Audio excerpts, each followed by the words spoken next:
Bonsoir, je vais vous parler de la pleine lune du 21 mars, 2h43 heure de Paris, qui se déroulera dans l'axe Bélier-Balance, lune en Balance, soleil en Bélier, dans le premier degré de chacun de ces signes, pour le soleil donc en Bélier, et pour la lune en Balance. Vous voyez ici en haut la lune, premier degré de la Balance, face au soleil, premier degré du Bélier. La planète maîtresse de la Balance est Vénus, qui se trouve ici en Verseau. La planète maîtresse du Bélier est Mars, qui se trouve ici en Taureau.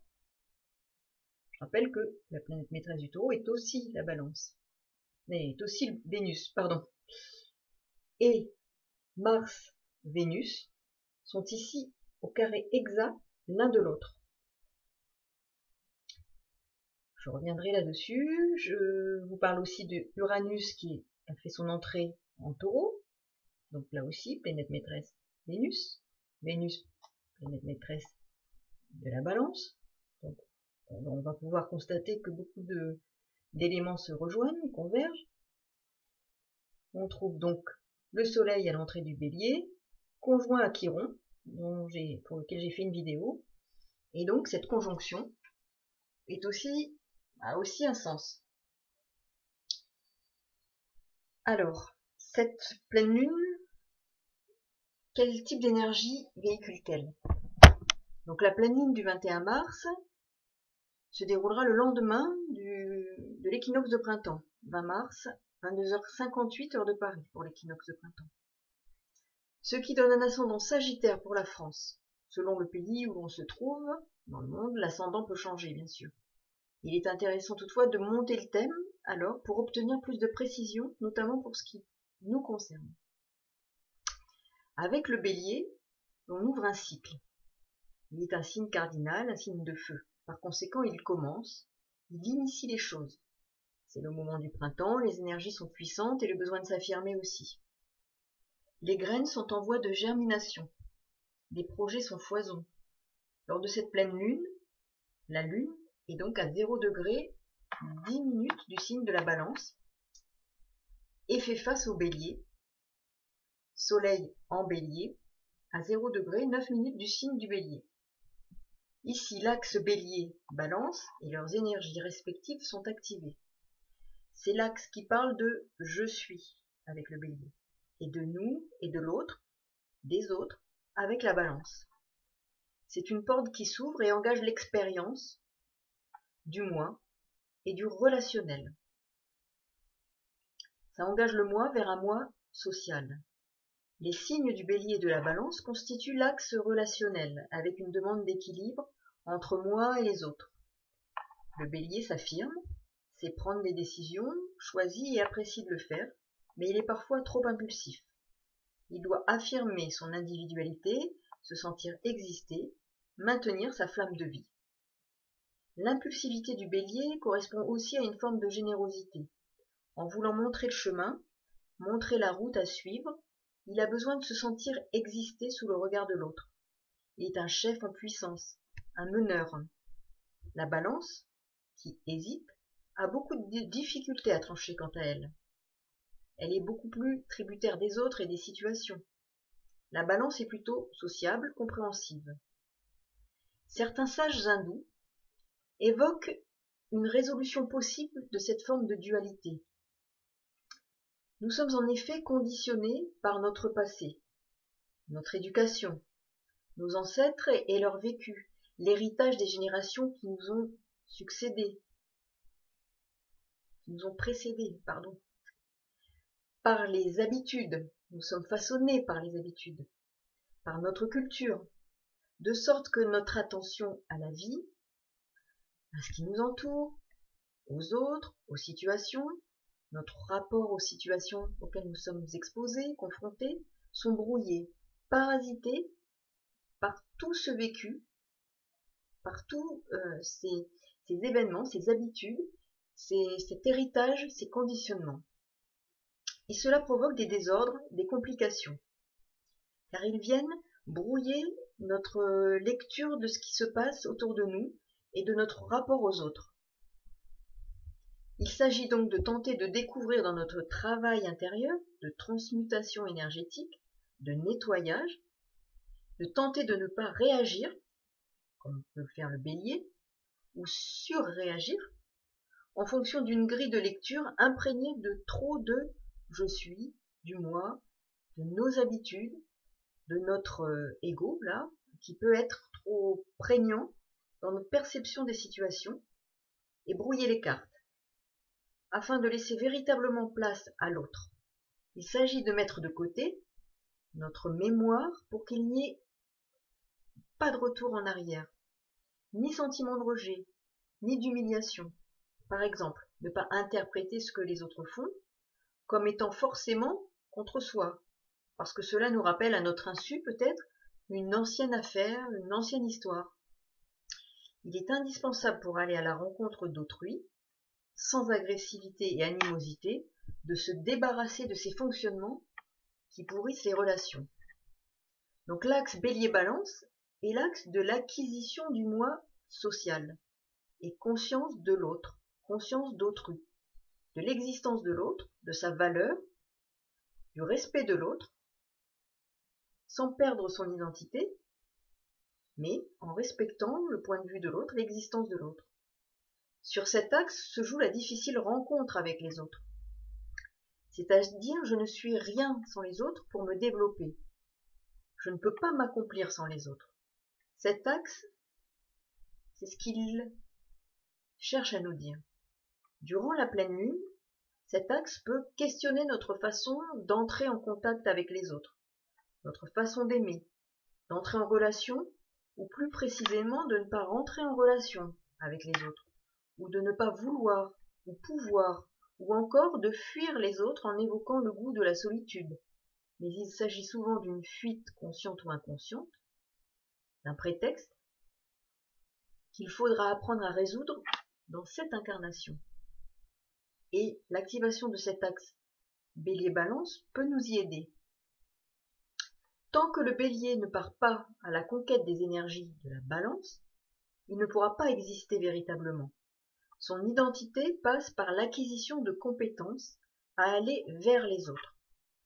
La Balance, quant à elle, sait qu'elle n'est rien sans les autres et devra découvrir comment parvenir à dire « je suis », à s'affirmer sans craindre de déplaire ou craindre le jugement des autres, ou d'être rejeté, une de ses plus grandes inquiétudes.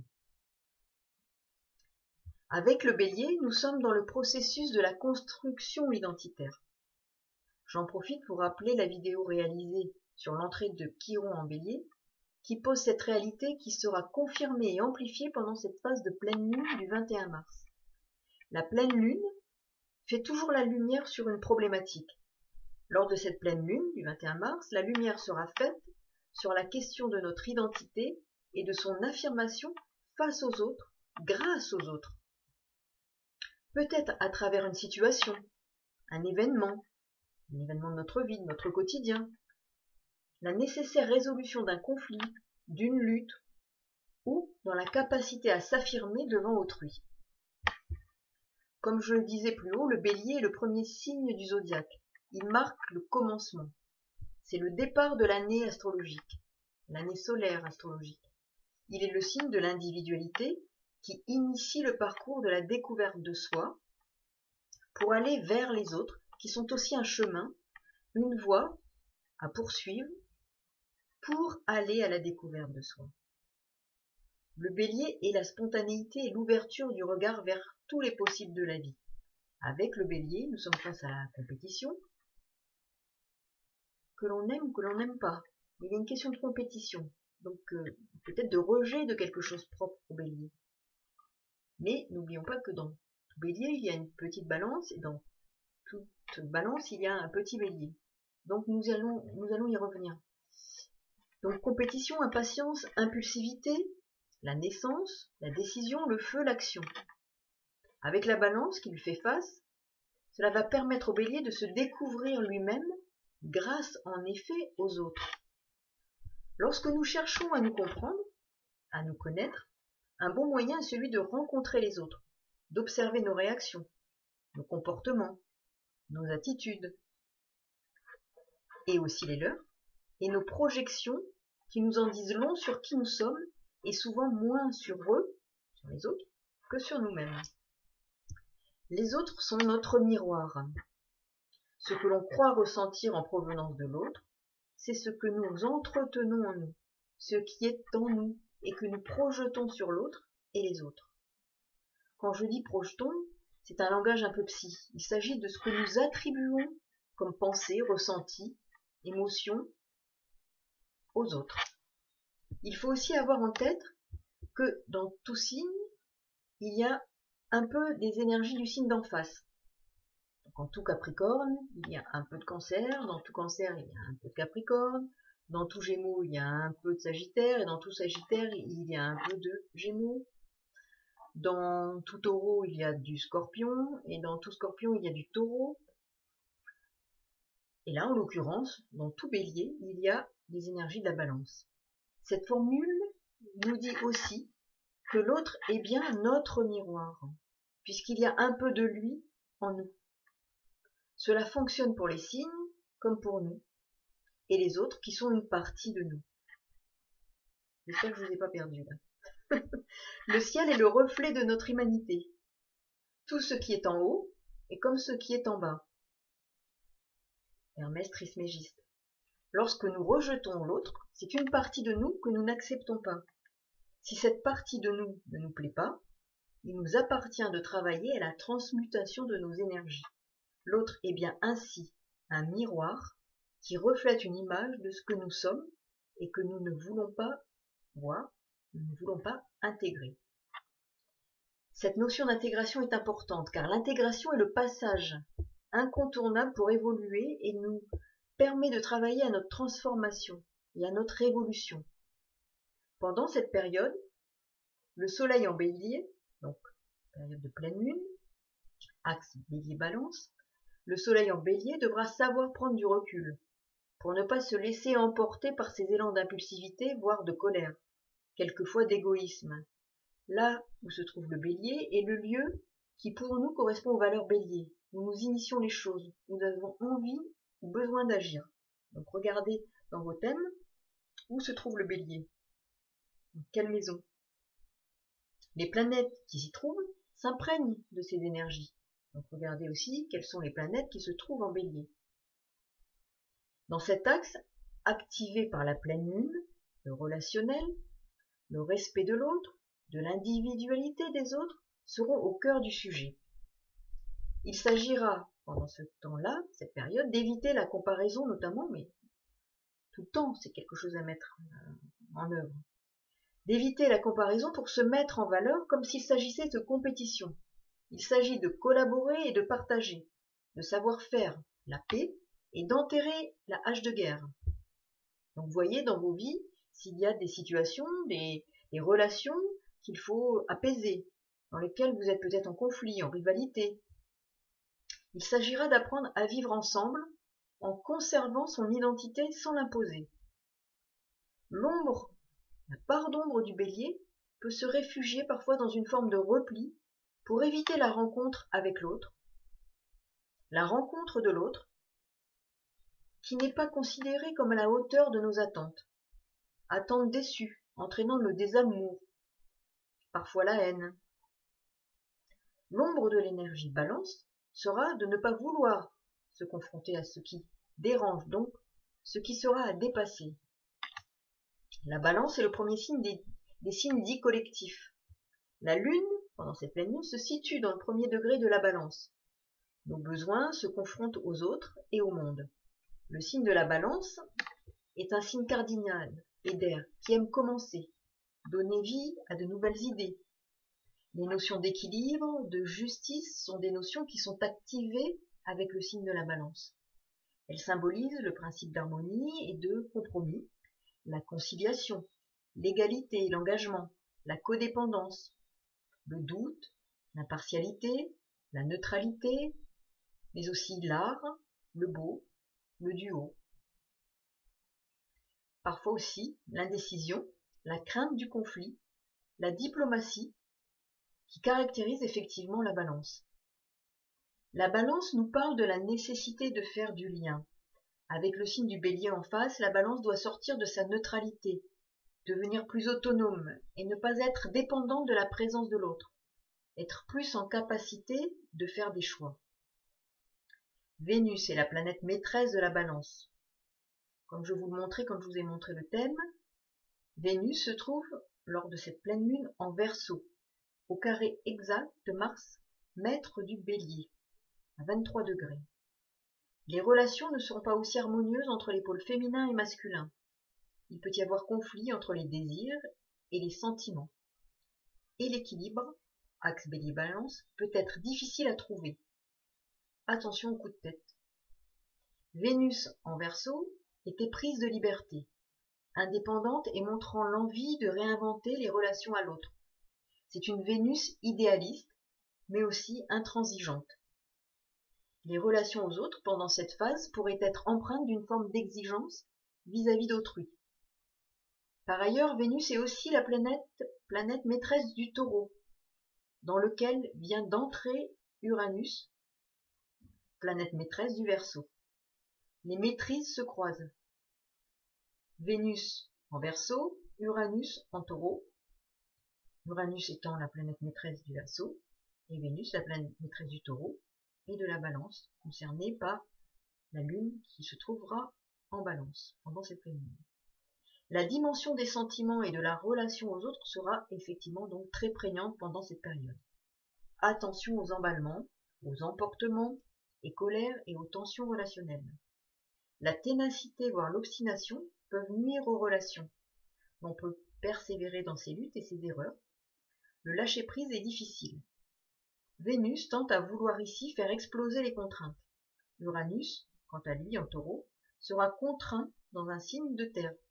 Ces deux modes énergétiques vont vouloir s'exprimer pour faire mourir un type de relation ou de fonctionnement et en faire renaître un autre. La nouveauté, dans les contrats, dans le relationnel, dans les idées, sera de mise. Vous pourriez avoir des changements dans vos vies relationnelles, dans aussi la possibilité de signer des contrats nouveaux qui vous engagent dans quelque chose de nouveau, une association, une relation nouvelle. Donc, regardez un peu ce qui va se passer dans vos vies. L'entrée du soleil en bélier positionne le soleil en conjonction à Chiron et pousse à exprimer notre identité de façon singulière, personnelle, voire originale. Innovation, réforme des codes, affirmation de sa différence, de sa singularité, de ses choix, mais il ne faudra pas oublier les autres. Le moi en bélier doit connaître une transformation et aller vers l'intégration de l'autre, des autres, pour se réaliser, pour être capable d'entrer en relation avec dans le respect des besoins de l'autre, en acceptant l'autre, l'altérité. Il s'agira pour nous de chercher l'équilibre et l'harmonie sans perdre de notre identité. Je rappelle que Mars, planète maîtresse du Bélier, est en Taureau, signe de la tradition, certes, mais bousculé dans ses traditions, par l'entrée d'Uranus qui, lui, provoque la réforme, la révolution, et que tout ce petit monde en Taureau a pour planète maîtresse Vénus, située en Verseau, comme je le disais précédemment. Liberté, liberté chérie. Vénus, planète maîtresse de la Balance, Lune en Balance pour cette pleine lune. Et le tour est joué, on croirait que l'univers conspire. Le trigone de Mars à la Lune laisse quant à lui supposer qu'entre action et émotion, les relations seront bien gérées. Le sens pratique sera efficace. Mars en trigone à Saturne en Capricorne, vient confirmer cette action efficace. La raison et l'action feront bon ménage. Le courage, la persévérance dans les actions seront présents. La capacité de se battre, de faire face, de se défendre seront aussi à l'œuvre avec le trigone Pluton-Mars. Pluton en Capricorne.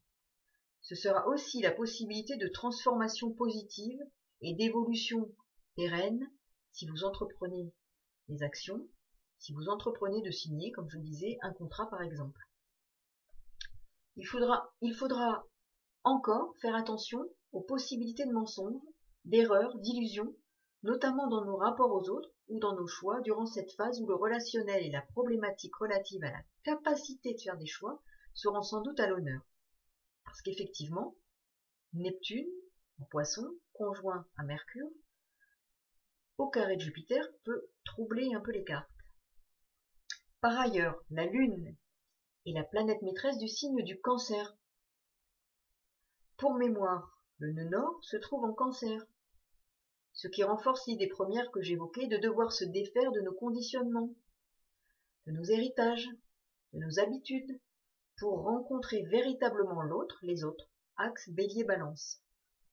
Mercure, quant à lui, sera toujours en Poisson, donc, conjoint à Neptune, comme je le disais, maître du signe des Poissons.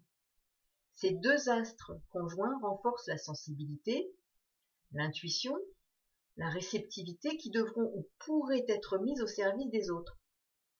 La compassion et l'empathie devraient être amplifiées, tout comme le dévouement. Je rappelle aussi que le Bélier est l'archétype du héros et de l'héroïne, du valeureux combattant. Avec la Balance face au Bélier, on combat pour la justice et l'équité. Je rappelle aussi qu'Uranus, rentré en Taureau, va questionner également la présence de la nécessité de réformer ce qui était acquis et établi. Donc ce qui peut être, comme je le disais un peu précédemment aussi, nos modes de relation aux autres. Voilà, une pleine lune forte, riche et pleine de promesses d'évolution, au travers de nos expériences de vie personnelles et relationnelles. Donc, je vous souhaite une belle pleine lune du 21 mars. Merci de votre écoute et à très bientôt. Au revoir.